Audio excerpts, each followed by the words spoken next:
Salut Loïc, comment ça va? Coucou Cali. Dis, tu te souviens qu'on avait parlé de faire un voyage ensemble? Eh ben, quelle bonne idée, c'est une excellente proposition.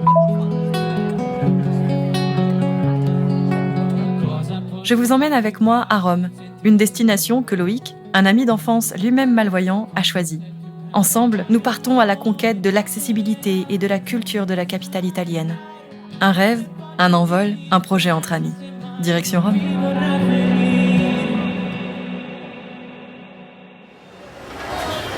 Hello tout le monde et bienvenue dans ce nouvel épisode de Cali In. Nous sommes, comme vous pouvez le voir dans le titre, à Rome. Et cette fois, je ne suis pas seule. Salut Loïc. Salut Cali.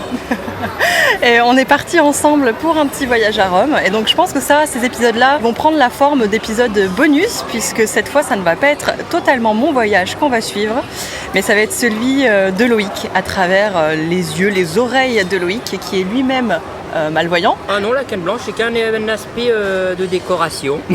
Ah oui, ça va, tu te promènes avec ça juste pour le plaisir, c'est ça? Exactement. Et donc Loïc va pouvoir nous témoigner un petit peu de son retour d'expérience en tant que voyageur malvoyant. On est parti pour une semaine à Rome. Nous sommes le premier jour, nous sommes arrivés hier à l'aéroport de Fiumicino. Tard, à 21h passées, arrivé au logement à 23h. Et là, on a commencé la journée. On est à proximité de la fontaine de Trevi. On a mangé un petit croissant et on est en train de boire des mocktails. Voilà. Donc il fait hyper beau, c'est très sympa. Et donc suivez-nous dans toutes nos aventures à Rome.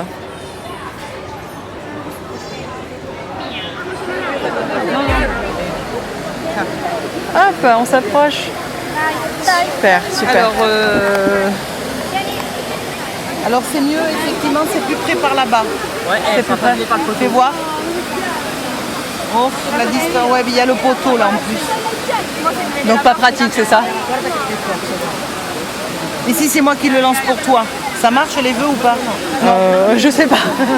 Je sais pas la méthode des jeux. Attendez, vous restez là, je vais voir s'il y a plus de... Ça marche. Donc quoi de mieux pour commencer notre visite de Rome que de commencer par la fontaine de Trevi, la fameuse où on peut lancer des pièces. Et selon la légende, si on en lance une, c'est pour souhaiter le bon retour à Rome, sans doute pour les soldats ou les marins. Si on en lance deux, c'est pour souhaiter l'amour. Et si on en lance trois, c'est pour souhaiter le mariage. Bon, je pense qu'aujourd'hui, on peut mettre à jour un petit peu ce système de vœux selon ce qu'on veut et lancer une pièce en faisant un vœu. Ce qu'on va essayer de faire. J'ai été mandatée par des proches pour lancer des pièces pour eux. Mais voilà, on va essayer de se trouver un meilleur endroit parce que là, on n'est pas au meilleur endroit justement pour lancer des pièces. On a un poteau devant nous, mais on va essayer de se trouver un meilleur plan. Mais voici la fontaine de Trevi que vous pouvez sans doute entendre derrière nous. Donc je m'appelle Loïc, j'ai 28 ans et je suis déficient visuel depuis l'âge de 6 ans. Bon, moi j'en ai laissé qu'une, ça veut dire quoi une pièce déjà? Alors, selon la légende, c'est un bon retour à Rome. Mais je pense que c'était selon à l'époque, les soldats et les marins qui partaient en mer ou à la guerre et qui souhaitaient de revenir en bonne santé, en vie à Rome. Je pense que c'était un autre système de pensée, puisque 2 pièces c'est pour l'amour et 3 pièces c'est pour le mariage. Aujourd'hui, c'est vrai qu'on n'a plus forcément ces mentalités. Ces mêmes vœux, ces mêmes souhaits que ce qu'on pouvait avoir à l'époque. Ça se trouve, c'est un temple qu'on voit derrière, il y a un bâtiment avec des colonnes, c'est peut-être un temple. Je ne sais pas, mais c'est vrai qu'on a la statue de Neptune au milieu, plus d'autres statues, je ne sais pas forcément ce que c'est. Et je crois que Valérie disait qu'il y avait aussi écrit Clément ou quelque chose comme ça, peut-être le nom du pape ou du seigneur qui l'a...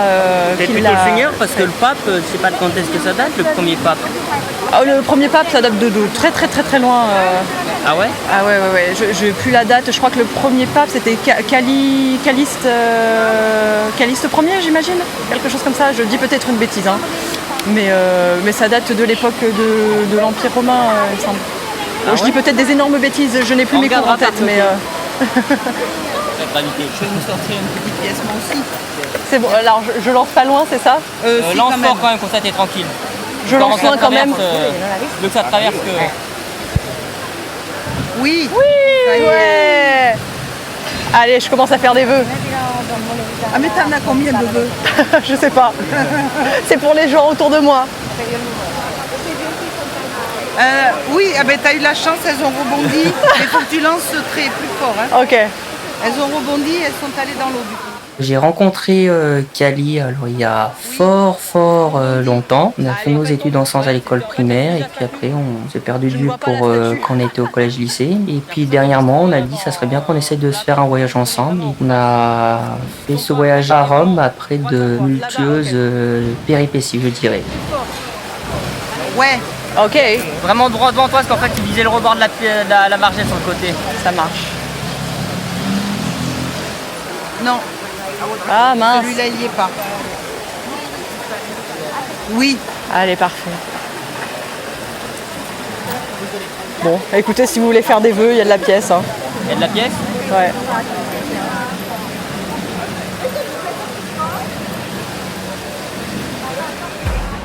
Et donc nous voici sur la place d'Espagne, la Piazza d'Espagne, avec les fameuses marches très célèbres sur lesquelles nous ne sommes pas censés nous asseoir, mais je crois que c'est un peu passé à la trappe. Je crois que beaucoup de gens ont pris le parti de s'asseoir dessus, surtout qu'il fait particulièrement beau aujourd'hui. Et sur le chemin, nous avons croisé beaucoup de jolies placettes avec des statues, des sortes de colonnes aussi. Et là, on en profite pour prendre quelques photos. alors au milieu de la place d'Espagne, il y a une fontaine en forme de coquille avec donc des jets d'eau, l'eau est très claire, un vert très pâle, c'est joli. En face, il y a des grandes marches qui montent à un premier étage avec comme une estrade. Et il y a des marches sur le côté qui montent jusqu'à une église. Et il y a une obélisque avec des hiéroglyphes dessus. Mais alors d'ici là, je ne vois pas si c'est égyptien ou quoi que ce soit. Et c'est très clair. Et toutes les maisons autour, ce sont des bâtisses avec de la pierre couleur ocre, orange, jaune. Voilà, toujours sur 6 étages. Mais c'est très joli. Ça fait une forme un peu carrée. Et bon, c'est censé, je le dis pas. Il y a la police qui passe parce qu'il est censé ne pas y avoir de voiture, mais bon, il y a une voiture. Et Bon, c'est la derrière, police, il y a la colonne avec la Vierge Marie et quelques apôtres autour sur le piédestal. Les escaliers, elles montent à l'église, c'est ça? Oui, tu as, à un moment donné, ça s'arrête, tu as une estrade, et après, de chaque côté de cette estrade, tu as des escaliers qui montent jusqu'à cette église. On peut y aller, mais il y a un certain nombre de marches, Ah, quand même. comme vous voulez. Ah, moi je veux bien, ça me dérange pas. Moi non Allez. plus. On est sportif. Nous avons grimpé tout en haut de la place d'Espagne. Toutes les marches qui se comptent par 12, je pense pour les 12 apôtres. Et nous sommes face à l'église qui se trouve tout en haut. On attend de voir si on trouve le nom de cette église. J'avoue que je n'ai pas potassé, donc je ne sais pas ce que c'est. Moi non plus. Toi non plus? Ah bah super. On est de très bons élèves Exactement. à part ça. T'as pas galéré à monter les escaliers? Non. Ça va? Là, c'est plus la pause digestion qui arrive. Ouais, c'est ça. C'est ça. Elle manque de caféine. Mais oui, bah oui. Donc Forcément. les deux couplets, c'est mortel. Forcément. Et le combo complet, c'est avec la chaleur. C'est pas trop compliqué de marcher dans la rue avec tout ce monde? Si, ça, ouais. Et avec les pavés, ça coince la canne blanche.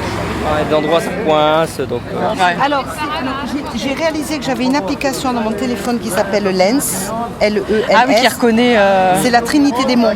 la Trinité des Monts. Oui, D'accord. M-O-N-T-S. c'est quoi? T'as pris en photo la truc et ça l'a. C'est tu la Lens, reconnais? tu sais, je l'avais pris au départ parce que quand je vais me balader, Ouais. quand je vois des plantes que je connais pas ou des trucs comme ça, parce que je trouve ça joli, que je dis tiens, j'aimerais bien mettre dans mon jardin, donc je fais ça. Mais en fait, ça marche pour tout. Ok, c'est bon à Trinité savoir. des Monts. Parfait. On avait prévu avec Ali de partir en Islande. Ça n'a malheureusement pas pu se faire pour des raisons personnelles de mon côté. Et ce qui a conduit donc cette année à un voyage à Rome. Et donc ce voyage a été quand même assez mouvementé, on va dire, dans l'organisation. C'est que l'agence qui devait nous emmener au départ n'a pas pu se faire pour des raisons financières de notre côté. Donc on a dû trouver une autre agence pour nous emmener, sachant comme on pensait que ça allait se faire, déjà pris les billets d'avion de notre côté et réservé le logement. Et donc l'agence qu'on a trouvée en seconde solution, ils m'ont expliqué que oui, ils pouvaient nous mettre un guide à notre disposition, sauf que comme c'est une agence de voyage, on est obligé de leur demander 3 prestations. Donc il a fallu, en échangeant avec eux et puis avec Cali, c'est trouver qu'est-ce qu'on pourrait leur demander comme prestation, sachant que étant en situation de handicap, il y a des visites qu'on n'a pas à payer, et donc est-ce que ça peut quand même rentrer en ligne de compte. Donc pour présenter l'agence qui nous a permis de réaliser ce voyage, l'agence s'appelle Yola. Ce qui est important déjà de préciser, c'est que la personne qui emmène les personnes en situation de handicap, c'est que c'est un ou une bénévole. Les frais la concernant, donc il n'y a pas de salaire à lui reverser, mais on doit lui payer tout ce qui va être le logement, le déplacement et les frais de repas. Ce qui me faisait peur, c'était que, ne voyant pas, par exemple, les menus de restaurant ou s'il y avait qu'on se promenait, c'est vraiment avoir confiance en elle et que c'est elle qui me retranscrirait tout ce qui est les coûts, les frais. Et c'était vrai de se dire, il faut que je lui fasse confiance, même si j'ai pu déjà échanger par elle par téléphone et tout. C'était vraiment le point qui me faisait peur, et qu'aujourd'hui je dirais que en ayant pu échanger bien avec Yola et puis en ayant rencontré le guide et puis en réalisant ce beau voyage, qu'il n'y avait pas lieu d'être. Le guide qui nous a accompagnés, elle s'appelle Valérie. C'est vrai que je tiens bien à la remercier parce que c'est la première fois qu'elle emmène des personnes en situation de handicap malvoyantes, mais quand même très à l'écoute à notre besoin et s'adapte très bien à nos besoins respectifs.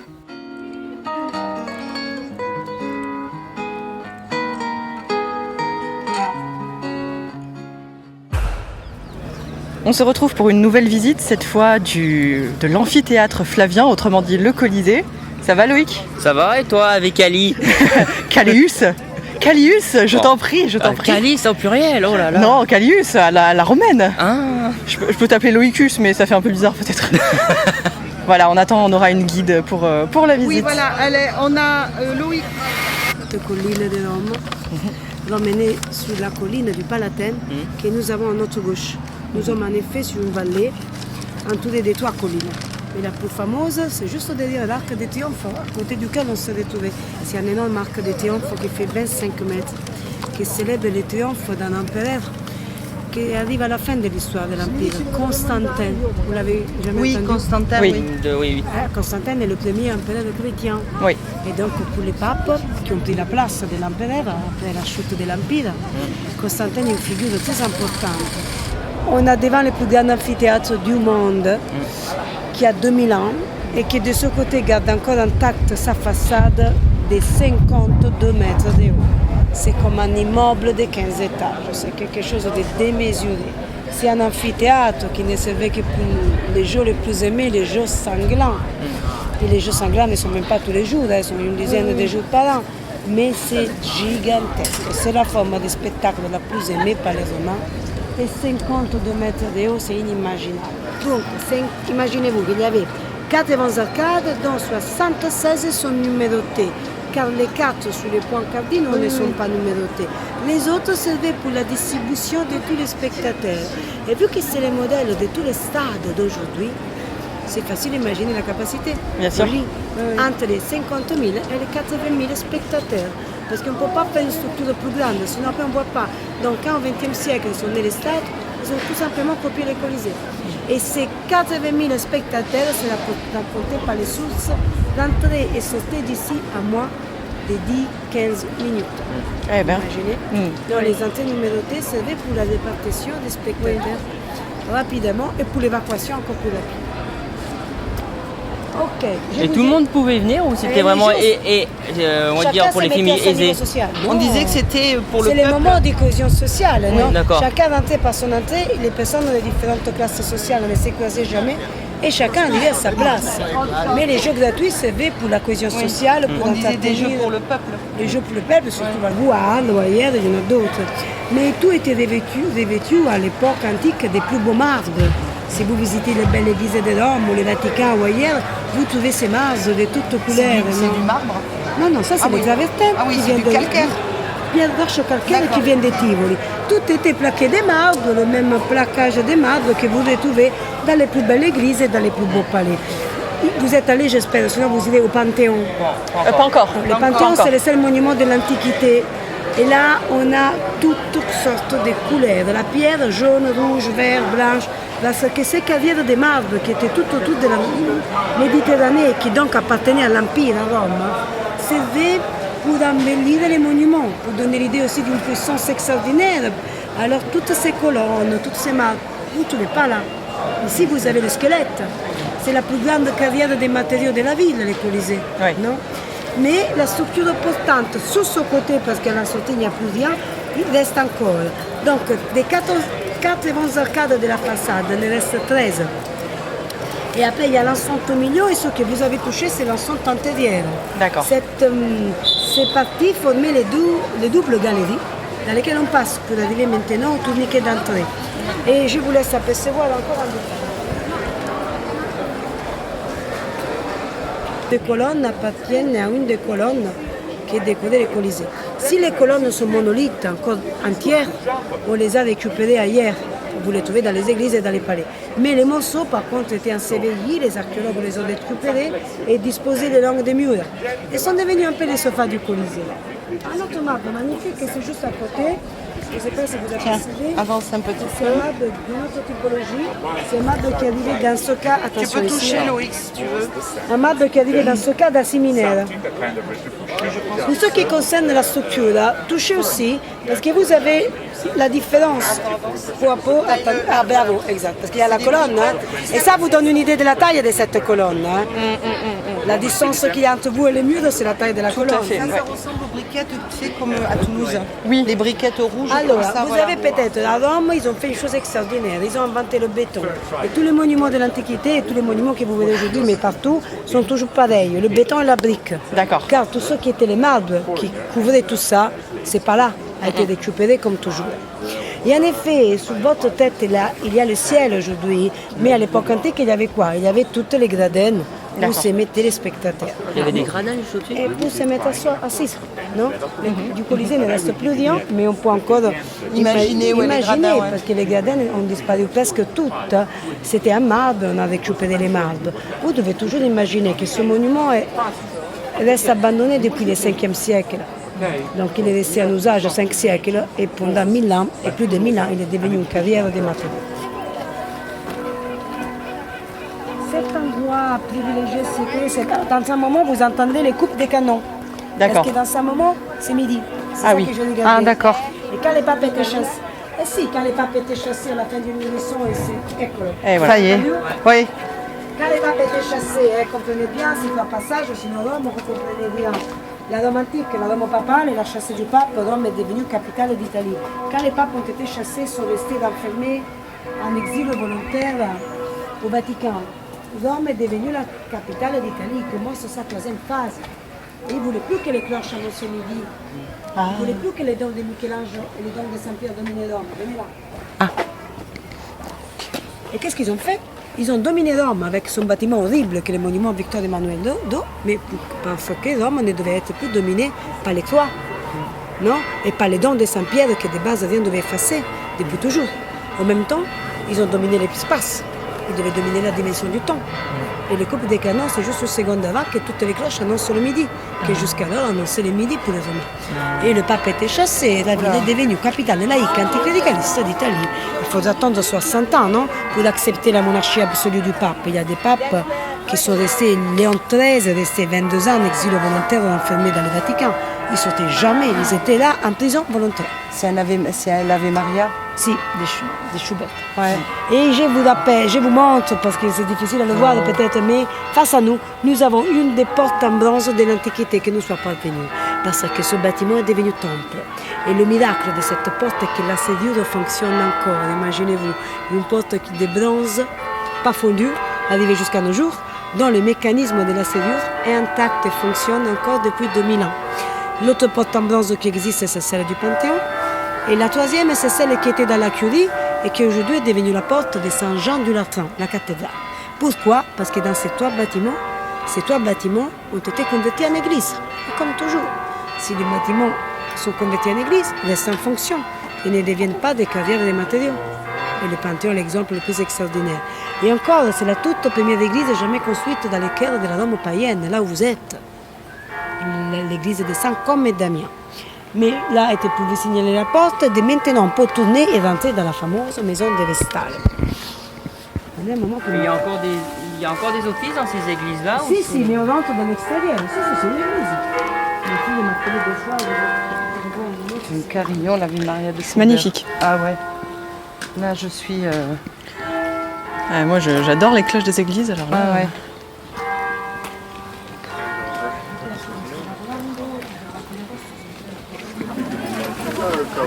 Et dans quelques moments, je suis arrivée à Fresnes, sur la place du Forum. Donc la maison était juste à l'extérieur de la place centre du monde et centre de la vie politique, administrative. Ah, mais c'est énorme en fait le Colisée. Colisée, Forum, tout cet endroit c'est est énorme, très... ouais. Et la zone archéologique, si on la fait bien, il faut 2-3 heures que pour la zone archéologique. Eh oui. Si on monte même sur les parapets.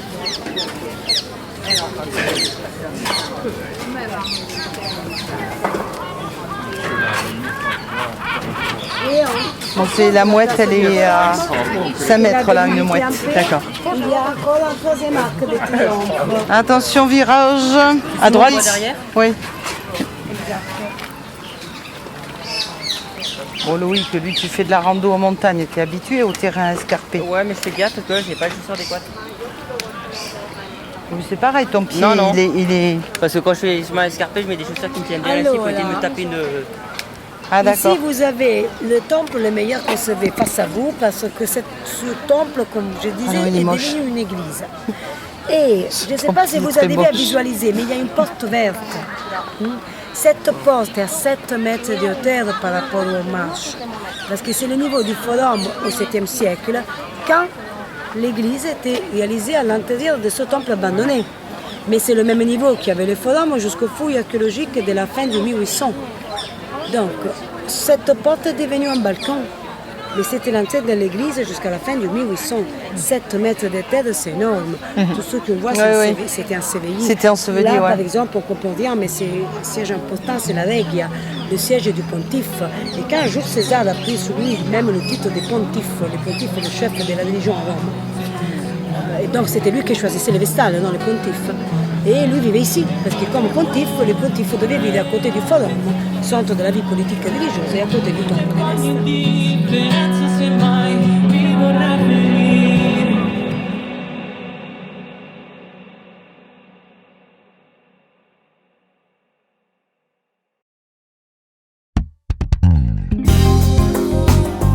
Salut, moi c'est Manu. Podcast, habillage sonore, livre audio, je donne vie à tes projets sonores. Simple, pro, créatif et toujours à l'écoute de tes demandes, je mets mes compétences et ma créativité au service de tes projets pour transformer tes idées en sonorités uniques. www.dpkprod.eu, bien plus qu'un prestataire, devenons partenaires.